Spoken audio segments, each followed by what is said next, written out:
I'm just going to give it maybe another minute before we kick off.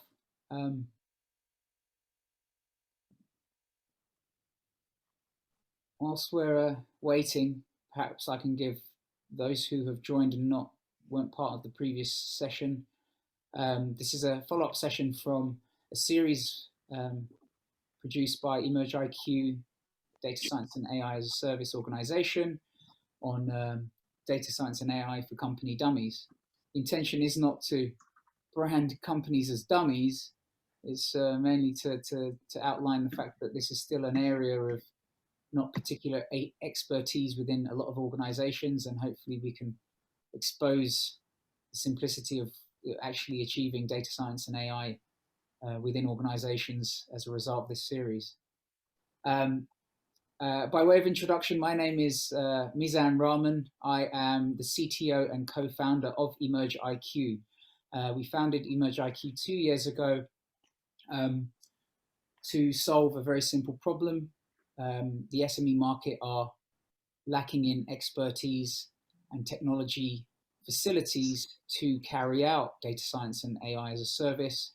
And by data science and AI as a service, we provide an end-to-end facility from identifying the problems and then developing data science and AI solutions such as models, algorithms, computational type of outputs, which should ideally then be processed through our platform on an ongoing subscription, and then the insights delivered back into an SME's existing workflows. So the intention was never to provide new dashboards or require the organizations to have in-house expertise to try and understand these insights. We deliver the insights directly into your existing workflows to essentially benefit from the outputs of calculations or artificial intelligence. Okay, so without further ado, let me introduce the session. So this is the second session about following from our first session, which was an introduction to data science and AI. We talked about, in very layman's terms, what data science and AI means to organizations and people. We kept it quite simple. The intention of this session is to take it to the next level and look at the organizations and how organizations who aren't mobilized in this area can start thinking about leveraging this technology and service. The previous session is available on YouTube, and there should be an email which will accompany this one. Plus, we are recording this session for for later distribution as well. If anyone has any questions throughout the session, please put them in the chat. And Hiro and Gathoni, who are our colleagues, they will pick up the questions. And after the panel discussion, we're keeping this as informal as possible. We'll try to put the questions to our experts and have some time for Q&A at the end of the discussion. Hopefully, we will. You can open up the video and audio, and feel free to have some dialogue with us directly. So I'm going to introduce the three panelists. We have Peter, Leela, and Giovraj. Pete, I'm just going to hand over to Pete, and then Leela, and then Giovraj. You can all introduce yourselves. Pete, you're on mute. Yeah, cool. Can we hear? Yeah. Hi there, I'm Peter. My background is probably 20 odd years ago, PhD machine learning, actually same university as Mizan, and we've known each other from uni days all the way through.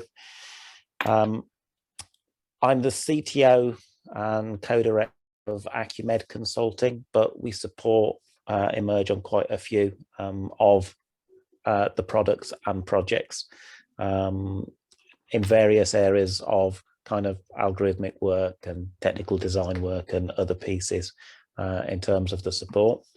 I'd say kind of 20 years ago when I went into industry, the problems were probably more on getting algorithms quick enough to get around the kind of feature spaces that machine learning problems really want to tackle. And over that 20 years, a lot of the tech has commoditized more. I worked for Site X organizations for a lot of that time in unstructured graph databases, social analytics. Sequences are kind of pulling in relatively large data sets until I found myself in kind of bunkers in Saudi, working for an arms dealer, questioned kind of ethical background of this. I actually got out into video games companies on US West Coast, which was interesting in that different scale of problems. It suddenly went from the terabyte world to the kind of Google scale petabyte world of solving problems at large scale and complex analytics at that scale. So TLDR kind of background both in the data architecture and the analytics and the machine learning space for me. Thanks, Pete. Leela.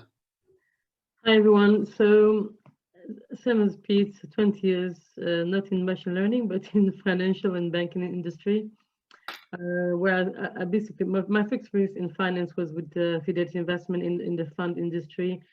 Then, it took me to working for KPMG as a management consultant, and the likes of JP Morgan and Morgan Stanley, where I met Mizan. At Morgan Stanley, I was the product lead for the only client-facing platform they have there, Matrix, with thousands of users on them.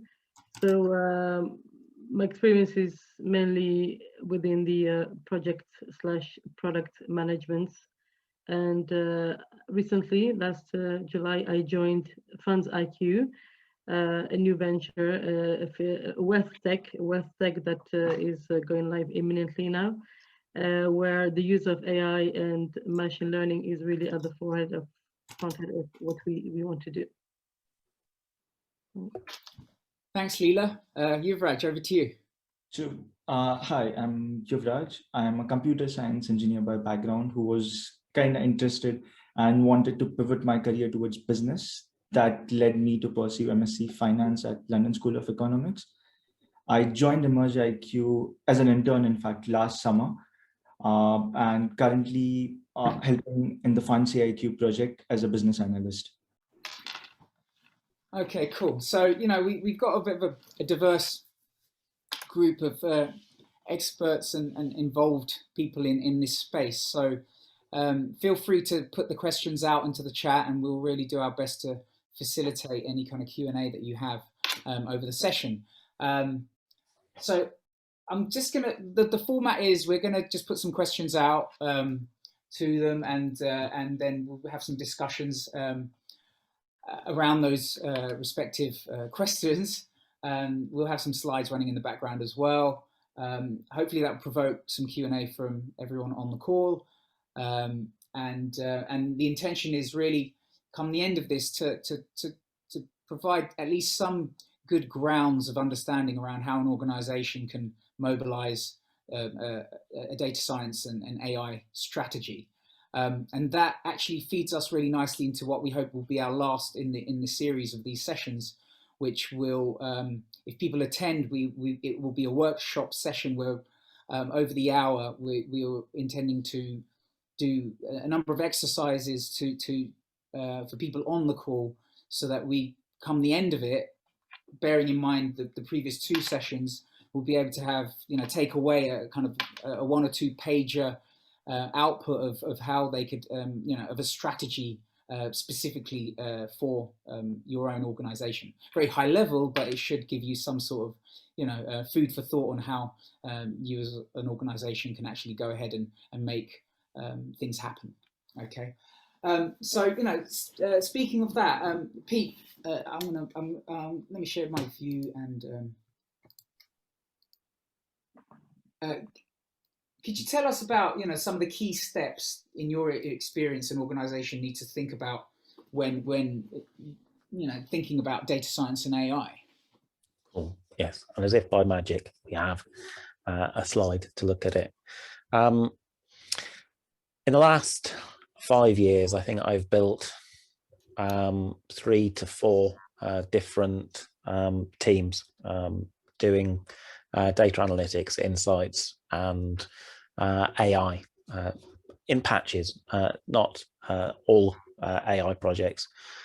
This piece of research from the slide deck actually came from my wife's work, where we'd interviewed the heads of analytics of 6 or 7 video game companies.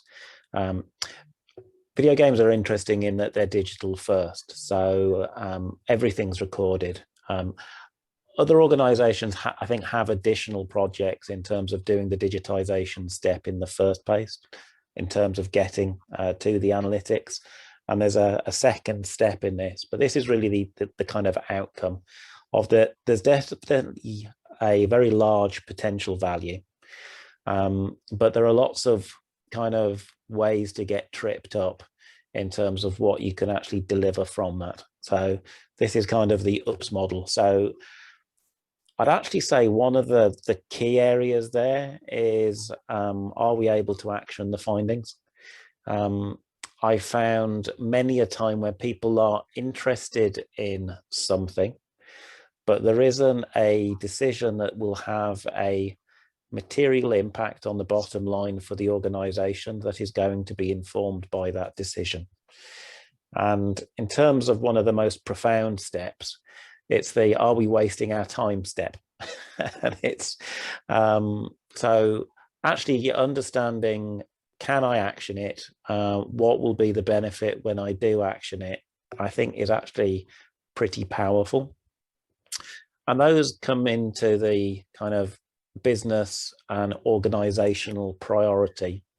Something I didn't realize until I was putting this together was actually that on the other side of that, as technical folk, have an almost parallel set of problems that we can kind of fail in, which are these technical skills and focus issues.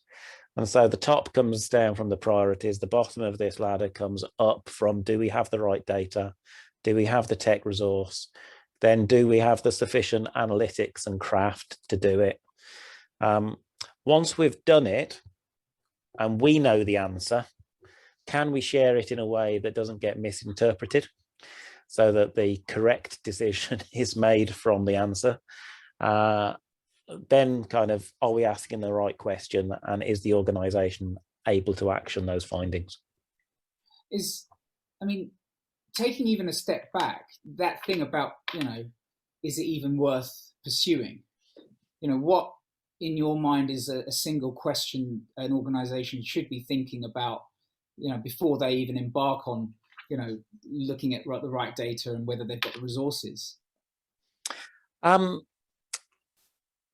In the teams that kind of we work with, and this is kind of paralleled in the way in which you work, I've seen service kind of delivery insights teams, and they're very little more than gophers going and fetching the data, processing the data, and then handing that result to lots of different people within the organization.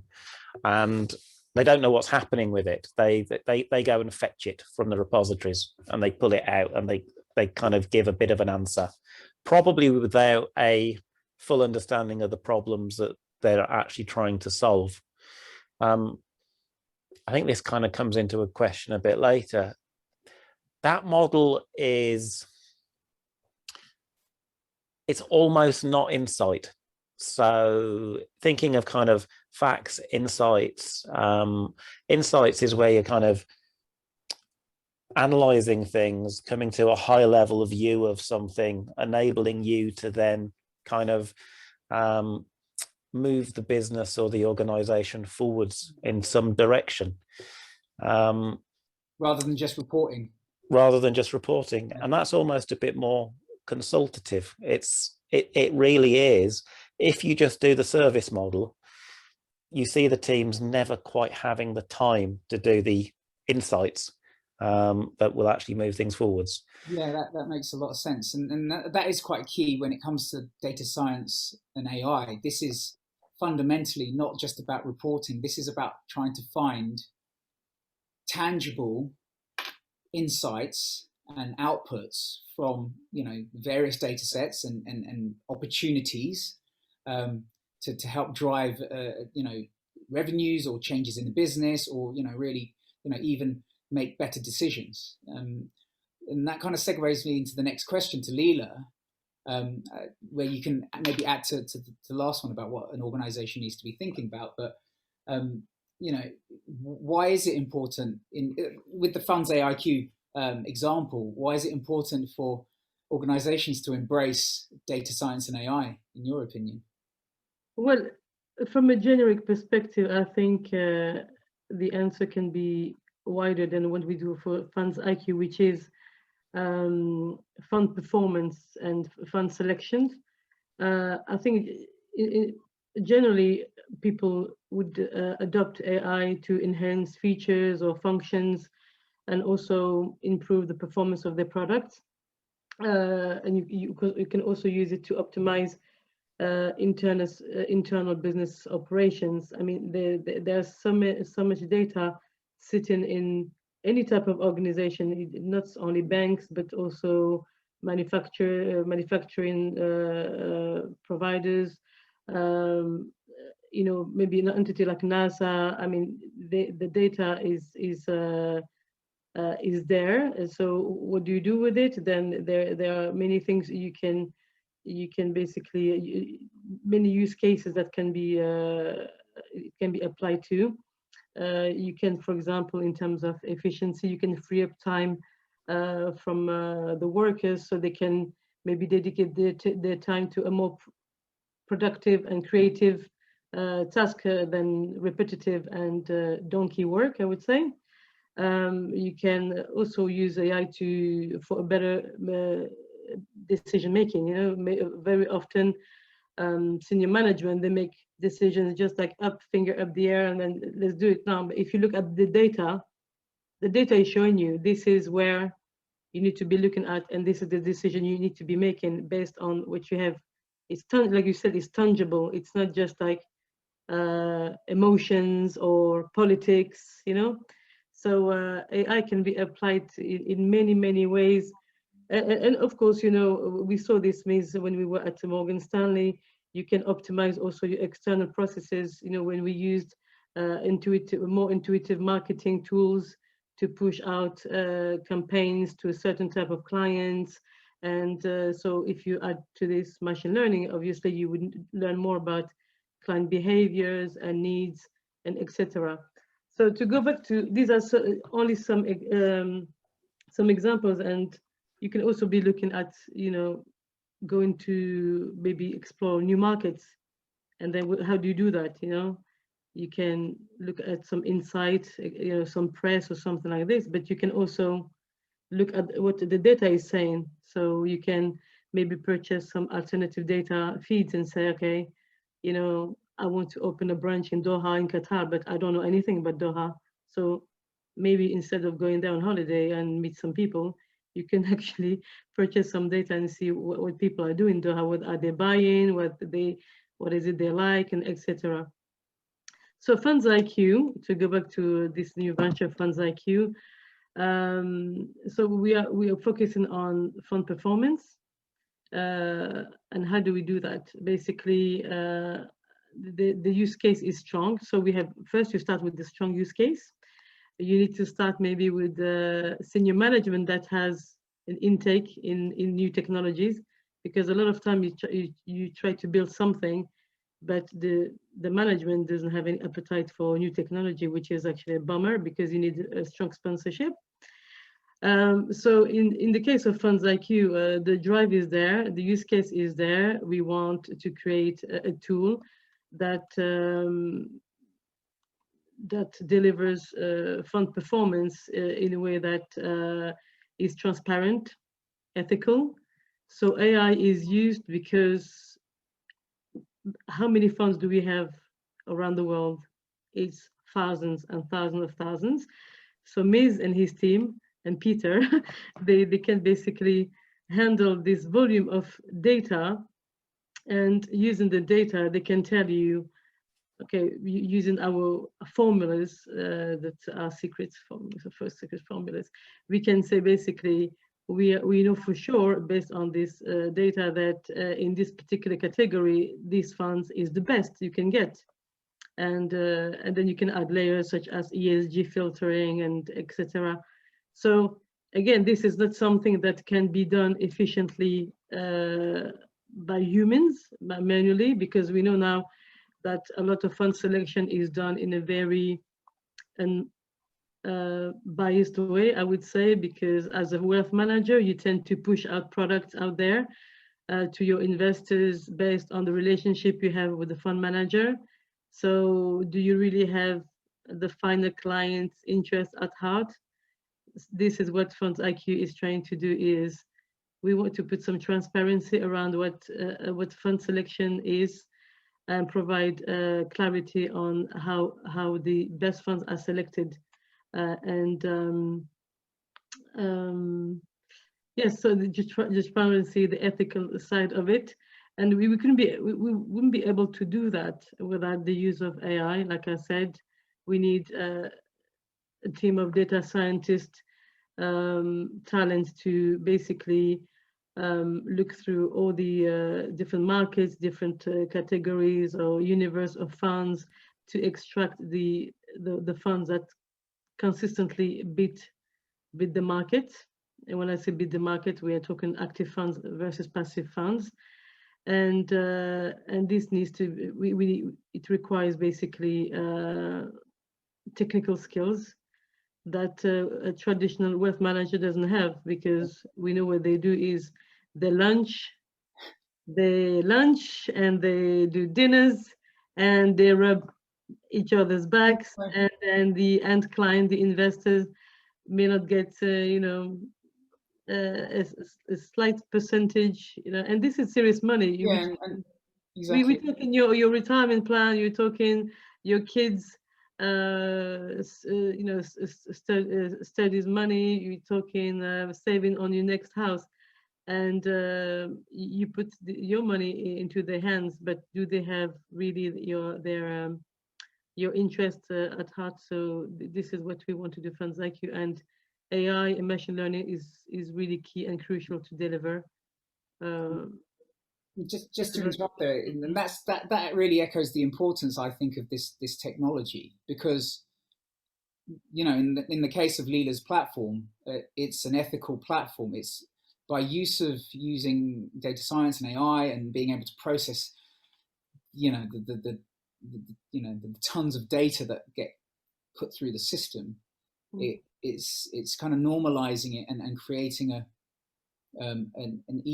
level playing field, because the computer deals with it and there isn't any skewing by human intervention.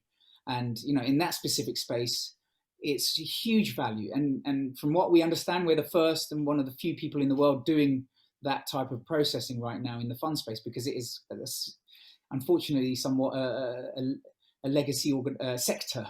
It's yes. For old school and what they call over the counter. You have personal relationships and things like that, which is great for the sector. But in these new times of disruptive technology and disruptive and ethical transparent platforms, this is up there with really trying to just use the technology to process data in a good way. And speaking of data, when organizations have come to some agreement of the areas that they need to focus on, and whether they have the capabilities or not, digital transformation is a very broad spectrum of technology change, and AI and data science is only one proportion of it. But if organizations aren't paying attention to their digital strategy, you need to, I hate to say, you need to wake up and realize, because you can look at the retail organizations, they're dying. Look, some of the biggest digital organizations in the world, such as Kodak, dead, right? They missed the boat when it comes to digital photography. Blockbuster Video, dead. All right, biggest home home rental organization in the world when it comes to that kind of stuff, dead. Netflix killed them, right? They had an opportunity to buy Netflix. I'm not talking specifically about data science and AI, but your digital strategy now should be evolving to include if you've got data, use it, because data is the current century's gold.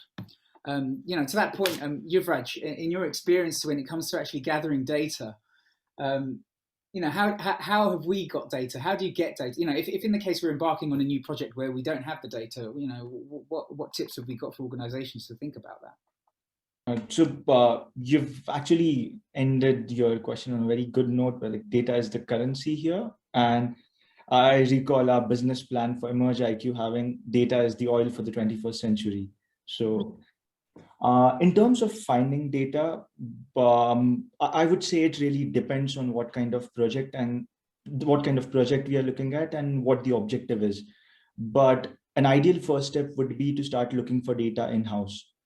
And at a first thought, you might assume that nothing is being generated in-house, but try and look for activities that are happening on a repetition or in a bulk basis. Maybe a report that gets generated weekly, your customers' transactions, and so on. And if you cannot find anything in-house, the second and third option would be to generate data somehow or to buy data from a third party, which is something we are doing right now for our project Insure IQ. So Insure IQ is an Emerge IQ solution for the auto insurance industry, where we map and rate driver behavior. And accordingly, the insurers can punish the bad drivers by bumping up their insurance premium and maybe offer some rewards and discounts to the good ones. In terms of generating data there, we are planning on partnering with various taxi fleet services, where the drivers just have to download our app and keep it running and running it passively while they're driving around the city. And we'll capture that data gets generated, and we'll use it further on. In terms of purchasing data, we are also looking at the possibility of buying this data from Uber, since they would be having this data already. And I think similarly for Funds AIQ, where we did not have the historical data of fund performance for the last 50, 60 years. All we had to do was get in touch with the data partners, the data vendors, and buy data from them. And in terms of figuring out if this is the right data or not, I think it's for the data experts to decide. So it would be good to get Pete's thoughts on that question. I think it's very interesting there, because you've always got data that's relevant to your project for the organizations that you're working for, unless you're a startup in a brand new project space. But there's always quite a lot of power in bringing in third-party data sources. So I do a mobile app in this. What are my competitors doing? I don't have my competitors' data, so finding a source for that information. Getting customer feedback, surveys, research. Again, we often talk in terms of big data, which is very analytics driven. Another side to this whole discipline is the research, actually polling, asking, bringing that information. What do people think? How will that inform the A/B tests that we're going to do? And when you bring research analytics together, there's a lot of power in that place. Fortunately, there are lots of organizations out there that can support those activities as well. Also, there are some quite neat tools one that we've used recently was integrated with GA that can pop up surveys. So there are probably tools on the platforms that you've got that could be kind of quite quickly deployed to bring in additional bits of information. And then the next, I would say, are areas in terms of enhancement. So in terms of marketing data, in terms of background information, you've got things like postcodes, you've got things like geolocation side. So where are people? And then tied to that, you've got background data sets like European census data. Now that tells me I could spot what the average spend in my organization is for a specific county in the UK or a specific county in France, Italy, anywhere in Europe. But what I don't know is the disposable income potentially. And that could come from census data. It's there. It's got a degree of demographic data. Again, you could get that from census information. So actually getting down to the layer below where you're beginning to understand, actually my customer base is, broadly speaking, 18 to 24-year-old. Their disposable weekly income is 20 euros. That gives me a feel for potentially how I should be pricing my products. It may also inform me if Northern Europe, for example, is disposable income of 60 euro and Eastern Europe is disposable income of 10 euro, that perhaps I might need multiple pricing strategies. So in terms of kind of data informed, that's an example of one of those first areas. What should I prioritize? Actually, the route down to additional data sets allows you to then go, oh, okay, I now know these things. How do we best then optimize our strategy? And that's coming back to the machine learning, AI, always on kind of testing almost the willingness to spend within the processing. Nice. I mean, yeah, it's a good point you make. And one thing that I just wanted to make clear is taking an entire few steps back, right? One, you know, the data acquisition and how it's handled and where various sources are of good quality data is one thing. But you know, I guess the point I'm trying to make is an organization needs to understand themselves and what their goals are as an organization, right? Because you know, you can embark on a journey of data science and AI, but without actually putting together a clear-cut strategy of what you want to accomplish and how. You know, everything that we're kind of relaying on the data acquisition part and the cleanliness of the data, and you know, it then falls behind the wayside because it falls always back to what Pete was talking about right at the beginning, the oops situation. We've just gone down this rabbit hole and we've just realized that we shouldn't have. So, you know, you're better off making all your mistakes earlier on, doing a really, get someone in to just give you some consulting time to say, look, listen, let's look at your entire stack. Let's see where the opportunities lie. If you're a bank, where are the regulations hitting you hard, right? Where can we use AI to really kind of pick up on compliance issues that may be causing problems? You know, look at what your bottom line is. Miz, you can. I just want to add to this that it doesn't have to be like a bing bang approach, because what you can do, I mean, listing your use cases is very helpful, but also pilot one of these use case to your organization. Maybe like you said, just maybe pilot it in HR or pilot it in any area and see how it goes, because like you said, this is a costly exercise, so you need to have basically. You need to be prepared and make sure that you have budgeted also enough to get the experts, because you need expertise for this. Yeah, but you know, but the long-term benefits are, you know, and now this is our first-hand experience of seeing how data science, AI, and even though they may be frequent used buzzwords across technology nowadays, that isn't, you know, that isn't for no reason. There is long-term benefits of really adopting this type of technology.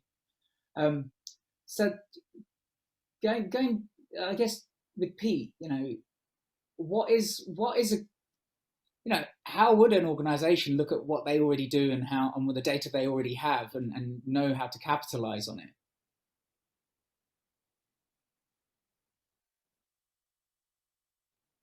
I think you're on mute. My experience, a lot of organizations are quite disconnected. So board level is where a lot of those choices should be being made. in terms of a top level strategy that then gets filtered down. Ideally, then each group has their own way of delivering upon that global strategy. I think that's a rarity for it to be as together in organizations as that. But problems are normally well understood in terms of that you can see the pain points in the organization. And as a consulting analytics group within a company, I think you've got to be able to recognize those pain points and go and identify stakeholders, build the conversations that may not be happening, and then find out whether or not it's worth trying to kind of move something forwards in that space, and then how to do it. Now it's kind of slow, actually. So we tend to actually push kind of 2 or 3 of those strands a year, because to make change, you can't have too much change at the same time, or else you can't focus on it, which goes back to that other step. You've got to move something far enough along, but the conversations are probably going to get filtered down into just one area that the organization will work in, or is prepared to move forwards, or is congruent to the other. So again, that is, you'll be wrong. So try some things, ask the questions, find out whether it's not been done because it's not thought about, or it's failed, or all of those difficult things. A lot of the benefit, I think, in data, digital programs and AIs is kind of in the liberation of humans to make creative decisions. Actually, we talk about the replacement of humans in that process. I don't see that happening. I see quite a lot of cases where people are doing the same thing day in, day out and calling it work and being effective. Yeah. And so actually, I would almost prefer the organization to be doing different things on a daily basis, and all the repetitive stuff being done by bots, and kind of welcome a kind of beautifully consistent internal middle management system for organizations. I mean, that's I think one of the bare minimum things organizations should think about, because that's where they'd capitalize.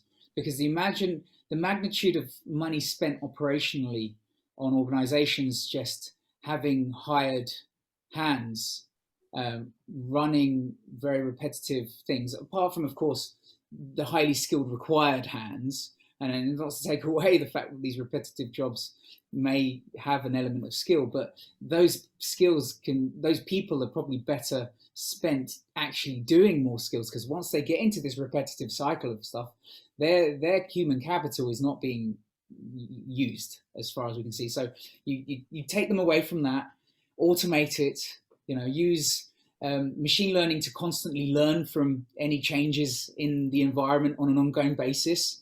You can talk about machine learning in some basic form later for an organization, so that it's constantly keeping up. And then the human capital can get used to moving the organization forward to a better place.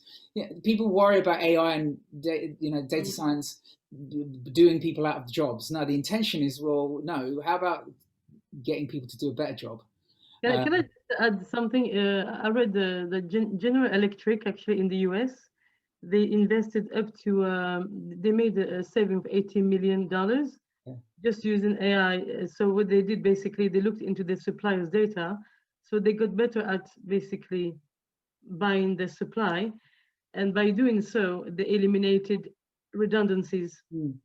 Because what they do, it's basically, they were always in reaction mode. They buy supplies, they don't sell enough, they make people redundant, and so on and so forth. But AI helped them really to be better at buying their basic say products for what they're building. And so it basically protected their workforce. So it's not all gloomy and we're going to get rid of human beings. No, it's just managing better your business, I guess. Absolutely. To that point, we'll just jump off piece slightly.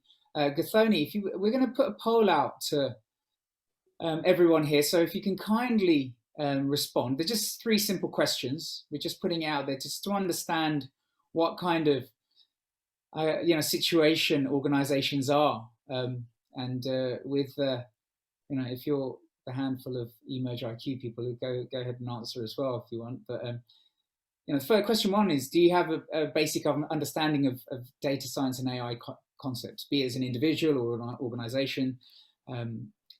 Yes or no. Is your organization, next one, is your organization thinking about, or not at all using data science and AI as part of the digital strategy? It's a simple question. It's quite important, because we hate to see organizations who should be, because there are vanilla, regular,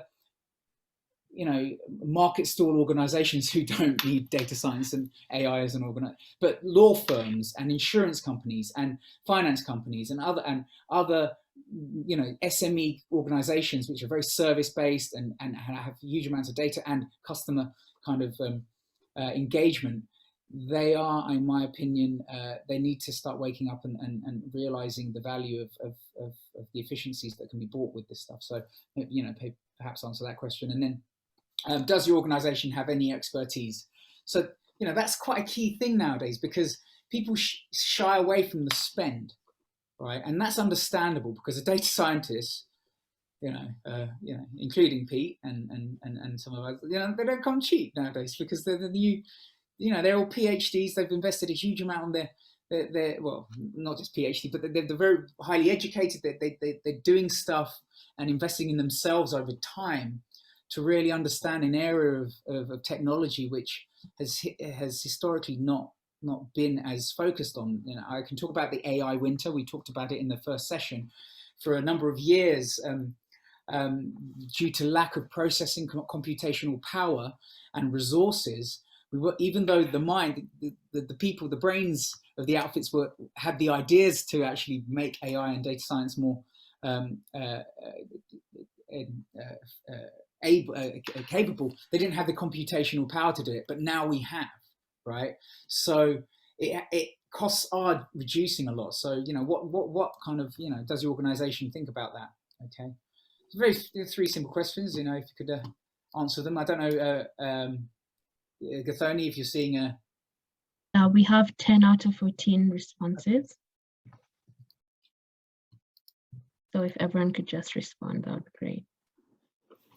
And then I'll give you literally another 10 seconds to do it. There's pretty simple questions, guys. So while we're doing that, has anyone got a question they want to put into the chat?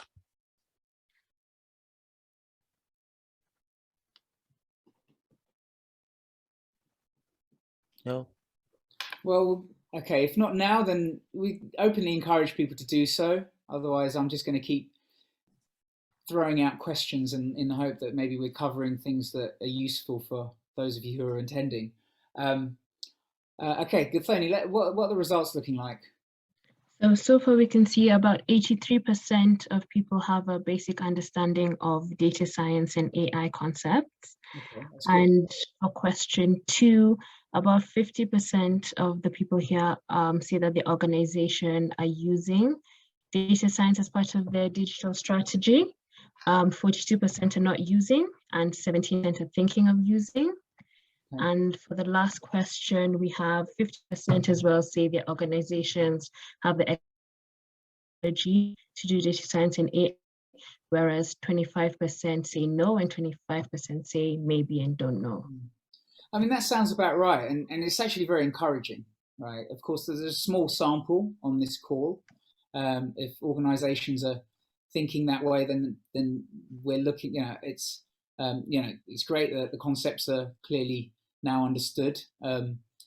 If 50% of organizations on this call are using it, then that's even better. It's part of their digital strategy. Whether they successfully accomplishing it is a different question, but at least they're floating the boat of moving in the direction, and having the expertise, and that is you can see that how the wind has changed in the last few years, because when we were at Morgan Stanley, I didn't give an introduction to my previous roles, but I'm an ex Morgan Stanley employee, and prior to that, Goldman Sachs. We had a lot of questions around whether AI could really be leveraged in-house, and these are hard-hitting banking organizations who have got the budget to actually implement strategies. So in our view, like 10 years ago, they were shying away from it, and to hear that 50% have got expertise in technology is really encouraging.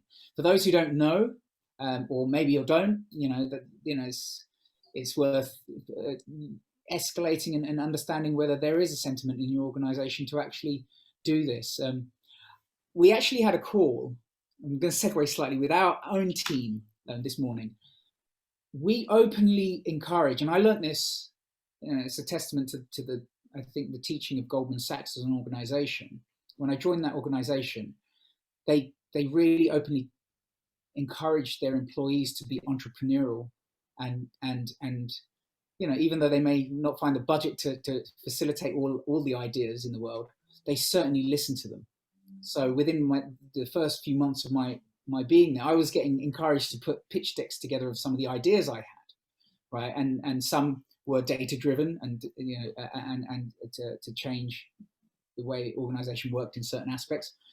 But if you've got an idea and it involves AI, and we're extending this to everyone in our team, be it whether they're an HR person or even an intern or whoever, get it out there.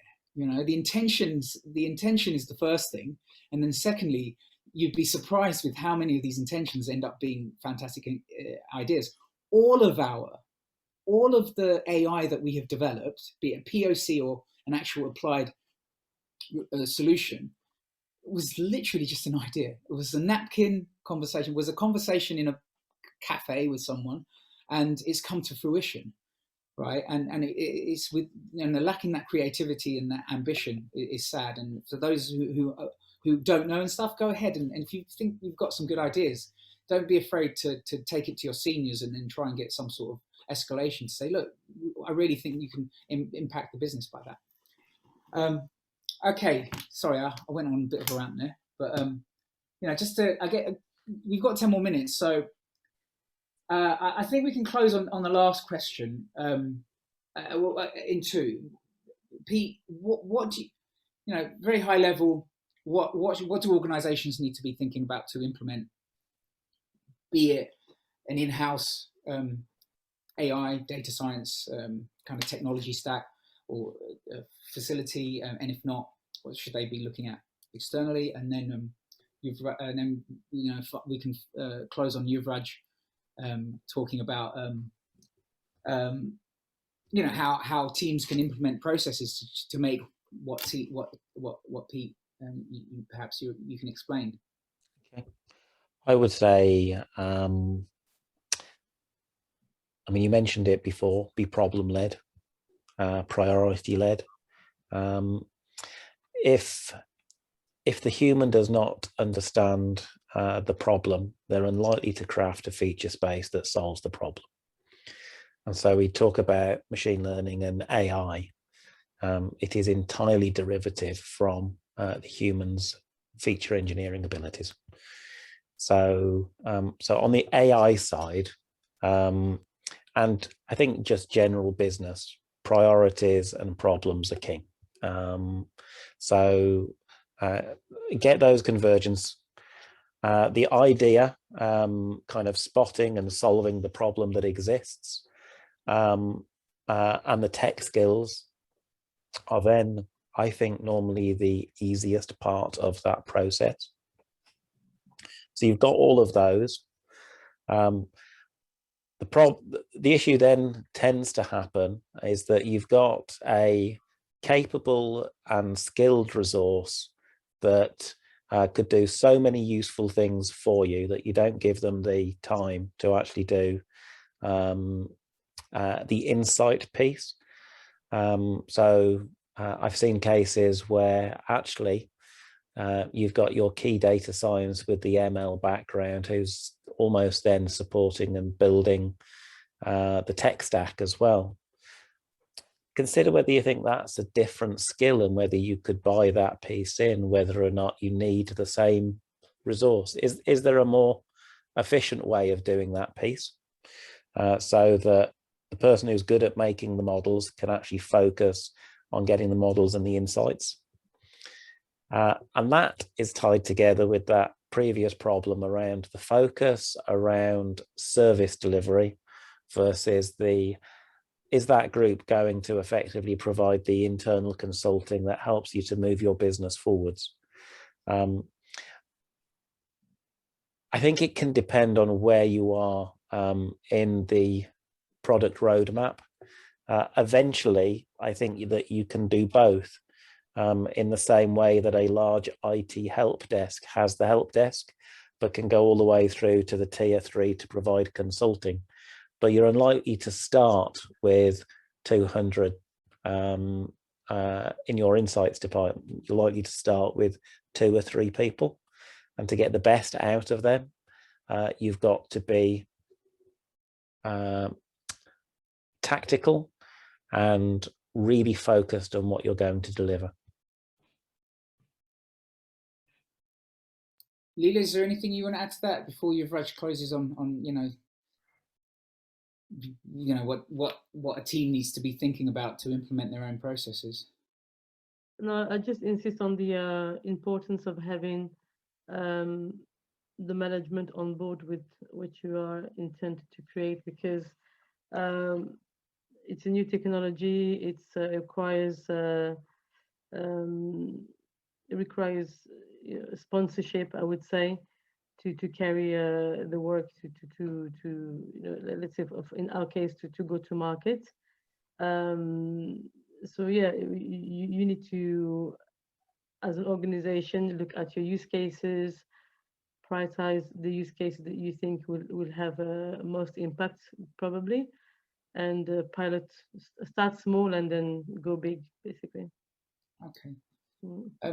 So to close up on the panel part of this, and we may run over just a few minutes because I've got a few direct messages that questions to come through. And guys on the call, please send us more questions if you can, if you want. Got a few minutes. Giovraj, how does a team mobilize, organize themselves to implement some sort of process? We talk about our conveyor belt system, but perhaps you can explain what that means.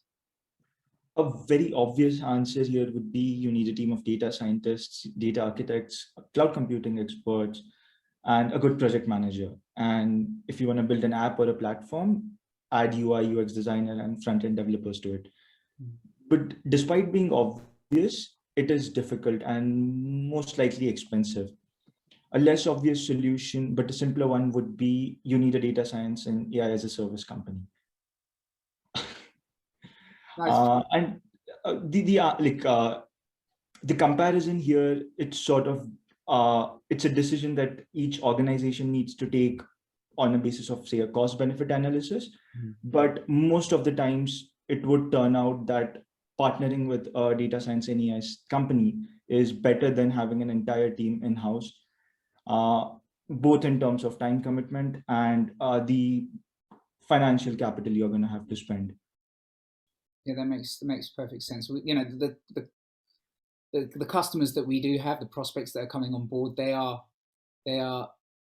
business model doesn't include a requirement to hire a data science team and then pay for a technology stack to process all of their data in such a way, and it is more beneficial for them to just pay a subscription to outsource that process, which is now, I mentioned the computational power that's available, and it's good to know that there are organizations you can rely on. The outsourcing model has been used for decades, come centuries, or however you want to look upon that.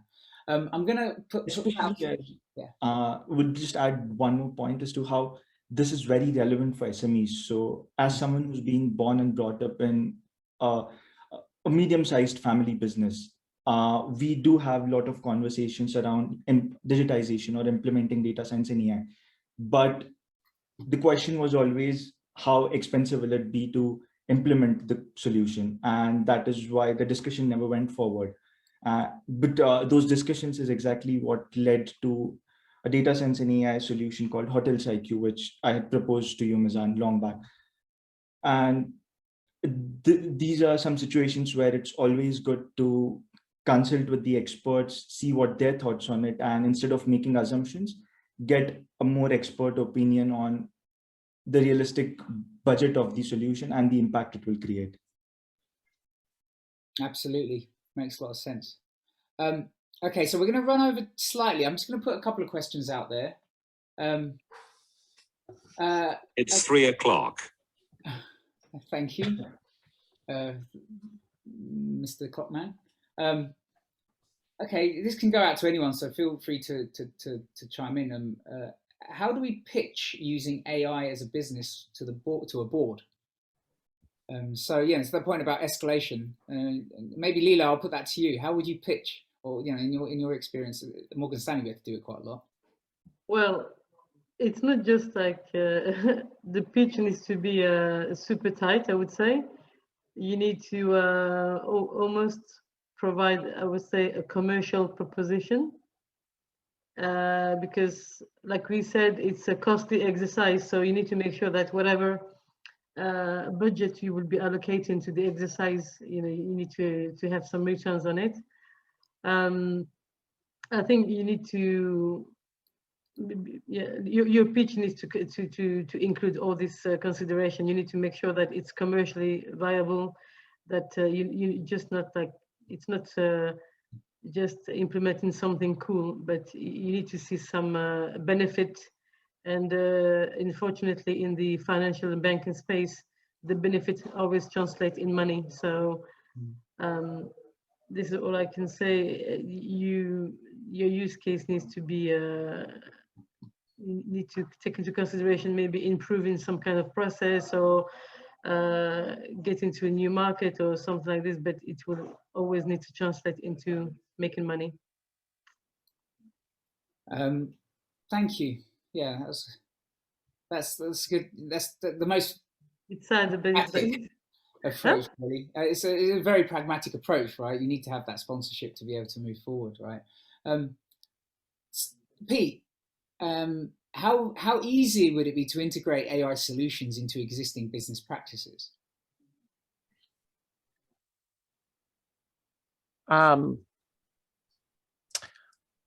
It depends, really, doesn't it? I mean, you look at kind of Liverpool Football Club as being one of the hardest, and their implementation over the last couple of years of a full-on data science team, tracking how far players are running, tracking what they're doing, whether they are showing signs of fatigue, deciding based off of that how much playtime they're allowed to have on the field, and how actually kind of a realization that came in a professional rugby world where fatigue is an obviously bigger problem, but that actually that it's a squad game and not a best 11 game.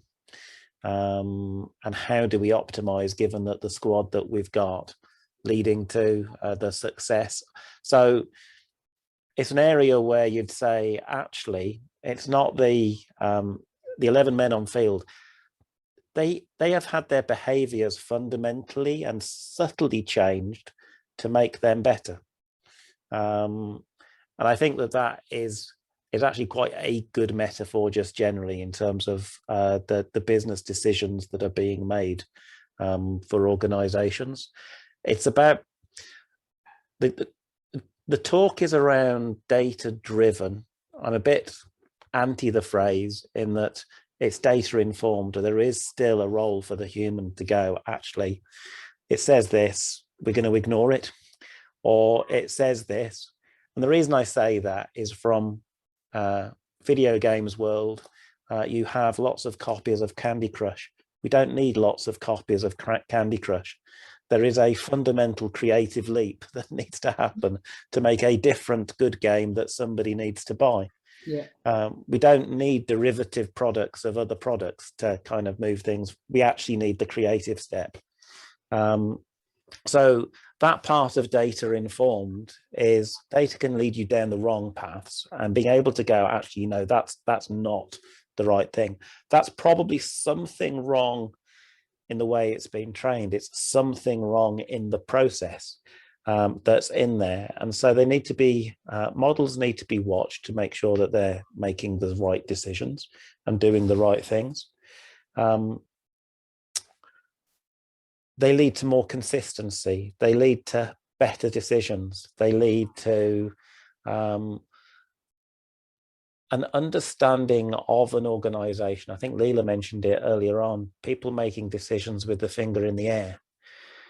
It leads to an organization that's making decisions knowing why at each step that those decisions were made, and with the degree of trackability and what the alternatives were and why they didn't take those alternatives, which is, yeah, it's a data informed business.